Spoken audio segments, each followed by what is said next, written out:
Hello students. तो आज हम करने वाले हैं एक नया न्यूमेरिकल जो मोलरता पर आधारित है और परीक्षा की दृष्टि से भी काफी ज्यादा इंपॉर्टेंट है। तो आइए इसको सीखते हैं कि कैसे करना है और इस टाइप के जितने भी क्वेश्चन हैं उनको आप कैसे करोगे। संख्याएं चेंज होती रहेंगी, तो आइए देख लेते हैं।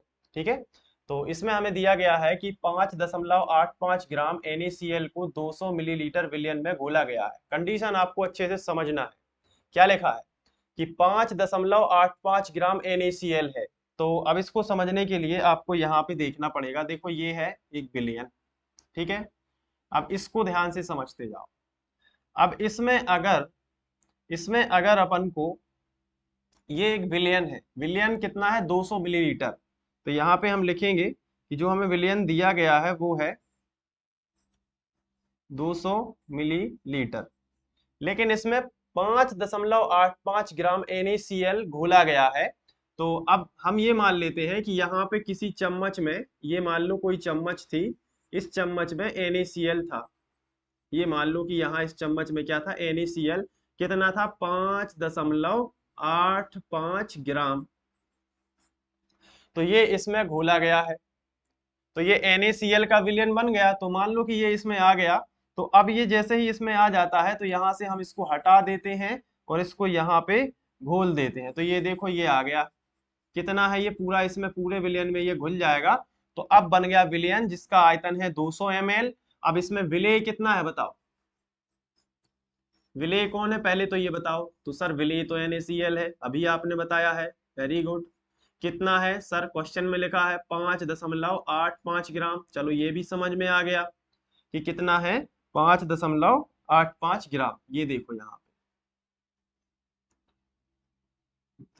विलेय कितना है, मैं यहाँ पे लिख देता हूँ 5.85 ग्राम।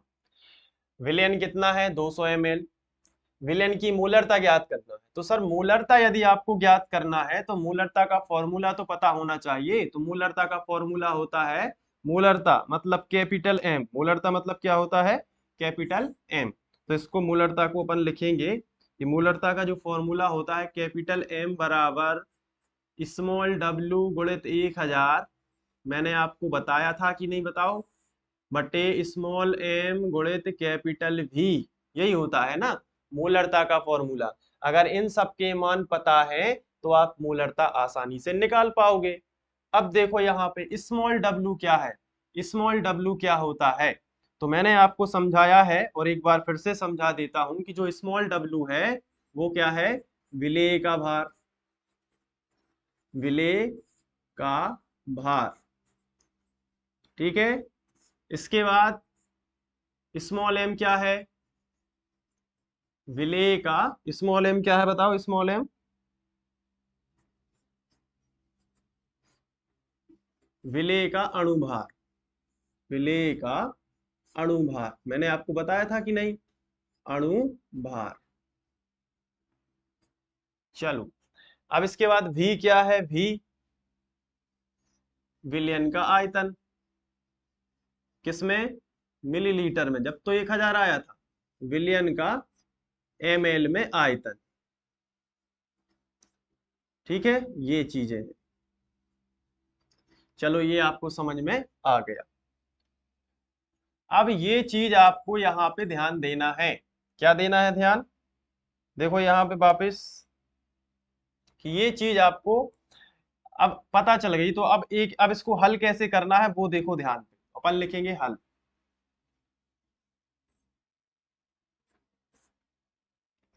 सबसे पहले बताओ क्या दिया गया है, विलेय कौन है, NaCl। तो NaCl का अपन को भार चाहिए, उसका अणु भार भी चाहिए क्योंकि फॉर्मूले में लगाना है। तो बताओ विलेय का भार क्या है। तो अब आप लिखोगे विलेय, पुस्तक में क्या लिखोगे बताओ, विलेय NaCl है। कौन है, NaCl। तो विलेय NaCl का भार, विलेय NaCl का भार कितना है। तो लिखना है क्वेश्चन में देख के 5.85 ग्राम। बताओ आया समझ में कि नहीं। तो इसका अणुभार भी निकाल लो क्योंकि हमें जरूरत पड़ेगी। तो लिखेंगे NaCl का अणुभार जो कि विलेय ही है, NaCl का अणुभार तो यहाँ पे हमने अणुभार भी निकाल दिया। कैसे निकालोगे? तो अणुभार निकालने की ट्रिक 11वीं में पड़ी थी। Na का भार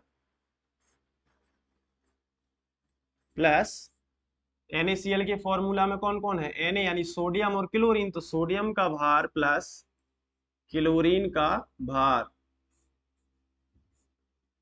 ठीक है, चलो इनके भार रख दो। सोडियम का कितना होता है मोलर मास? 23। ठीक है, क्लोरीन का होता है कितना? 35.5। तो यहाँ पे लिख दिया। तो टोटल कितना हो जाएगा? 58.5। तो इनको जोड़ोगे तो कितना आएगा? 58.5 ग्राम। ये स्मॉल एम है अणुभार, स्मॉल एम से दर्शाते हैं। ठीक है, किससे दर्शाते हैं? स्मॉल एम से। तो ये अपन ने निकाल लिया स्मॉल एम।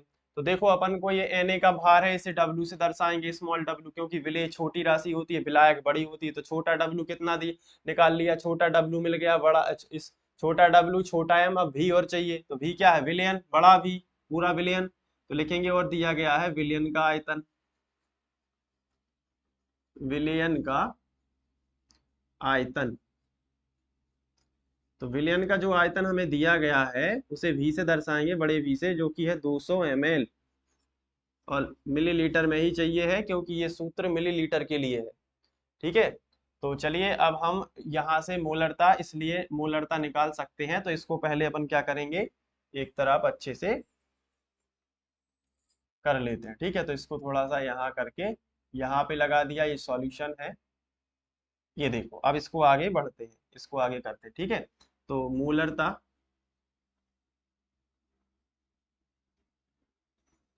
कैपिटल M बराबर, सूत्र क्या होता है?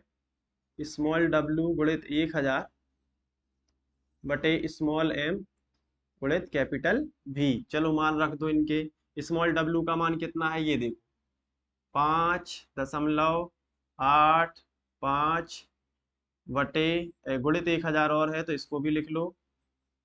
ये देखो गुणित 1000 है। स्मॉल m का मान कितना है? 58.5। तो इस यहाँ पे लिखेंगे 58.5 और गुणित V कितना है? तो यहाँ पे देखो V कितना है? 200। तो यहाँ पे लिख लो V कितना दिया गया है? 200। अब इनको सॉल्व करेंगे तो देखो नीचे 58.5 है, ऊपर भी 58.5 बना लेंगे। तो कैसे बनाएंगे? अभी दशमलव यहाँ पे है, इसको खिसका के यहाँ ले जाएंगे। तो दशमलव जब अंदर की ओर आता है, दशमलव जब अंदर की ओर आएगा, इसे बोलेंगे अंदर की ओर, उसे बोलेंगे बाहर की ओर।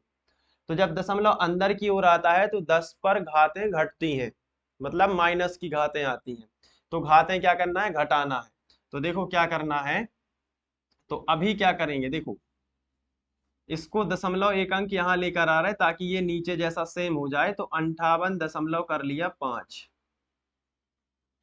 तो हमें 10 की -1 पावर लिखनी पड़ेगी, क्योंकि दशमलव एक अंक अंदर खिसकाया तो 10 पर -1 की घात। अगर दशमलव 2 अंक खिसकाते तो 10 पर -2 की घात। लेकिन हमने एक अंक ही खिसकाया है क्योंकि हम एक सेम चाहते हैं ताकि ये कैंसिल हो जाए। तो 10 पर -1 और ये 1000 है। तो इसका मतलब ये है कि हम इसको 1000 लिख देते हैं अभी, क्योंकि ये कैंसिल हो रहे हैं। और नीचे देखो क्या है, नीचे है 58.5 गुणित 200, यही है ना? तो अभी इसको यहाँ से उठा के यहाँ पे रख दो। तो ये 200 हो गया। अब थोड़ा ध्यान दो कि ये तो पूरा कट जाएगा, कटेगा कि नहीं? और ये 2 जीरो से ये 2 जीरो कट जाएंगे, तो क्या बचेगा? 10 पर -1 की पावर और 10 के 1 की पावर मानी जाएगी, तो ये भी कट जाएंगे, माइनस और प्लस के। कटेंगे कि नहीं कटेंगे? तो क्या बचेगा? ऊपर कुछ भी नहीं बचा तो 1 माना जाएगा और नीचे 2 बचा है।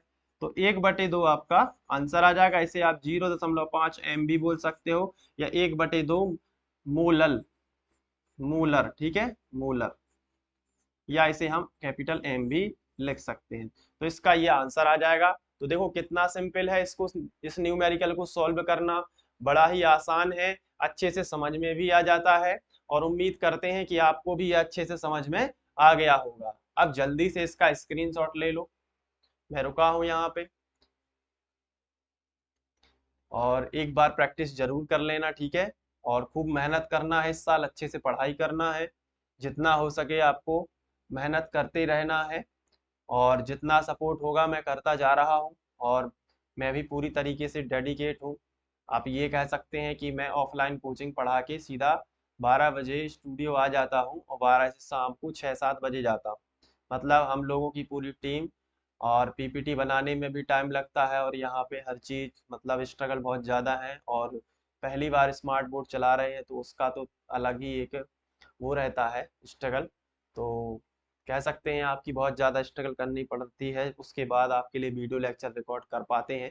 तो आप लोगों का इतना सपोर्ट रहता है कि फिर उस चीज़ का ज़्यादा दुख नहीं होता, क्योंकि आप लोग वीडियो देखते हैं, कमेंट करते हैं। तो इसी तरीके से अच्छे से मेहनत करते रहिए। और कल 15 अगस्त है, तो उसके लिए मैं अभी से आपको शुभकामना देता हूँ, और साथ में 15 अगस्त पर एक अच्छी सी स्पीच भी लेकर आऊँगा। तो आप रेडी रहिए, उम्मीद है कि आप देखेंगे। चलिए इसको कर लिया अच्छे से, अब मिलते हैं नेक्स्ट क्वेश्चन में।